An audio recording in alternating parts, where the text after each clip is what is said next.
Nice కదా sister. మనది ఎప్పుడవుతుంది. అవును. నిజంగా వాణి సిస్టర్ చెప్తుంటే అదేదో నా ఛానల్‌కే అయిపోయినన్నట్టు ఫీలింగొచ్చింది. ఎందుకంటే వాణి సిస్టర్ నేను ఈ యూట్యూబ్ లైవ్‌లోనే కలిసాం. నేను కూడా అప్పటికి లైవ్ స్టార్ట్ చేయలేదు. 2 మంత్స్ అవుతుంది. లైవ్ స్టార్ట్ చేయడానికి ముందు 2 మంత్స్ నుంచి అంటే ఈ మంత్ లాస్ట్ మంత్ ఫస్ట్‌లోనే ఎప్పుడో కలిసాను లైవ్‌లో. అప్పటినుంచి ఆ సిస్టర్ తోటి మాట్లాడడం, ఆవిడ ఎలా లైవ్ చేస్తున్నారు, ఏంటి అందరిని మీరే కానీ, వాణి గారు కానీ, కవిత గారు గానీ, ఇంకా సావిత్రి గారు కానీ చాలామందున్నారు. అందరి లైవ్ చూడడం, ఎలా చేయాలి మిస్టేక్ లేకుండా అది ఇది తెలుసుకున్నాను. నేను కూడా 1 మంత్ నుంచి లైవ్ చేస్తున్నాను. ఆవిడ అలా చెప్తే నాకు హ్యాపీ అనిపించింది బాగా.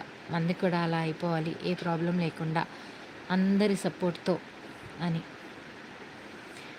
ఎన్ని అవర్స్ లైవ్ పెట్టేది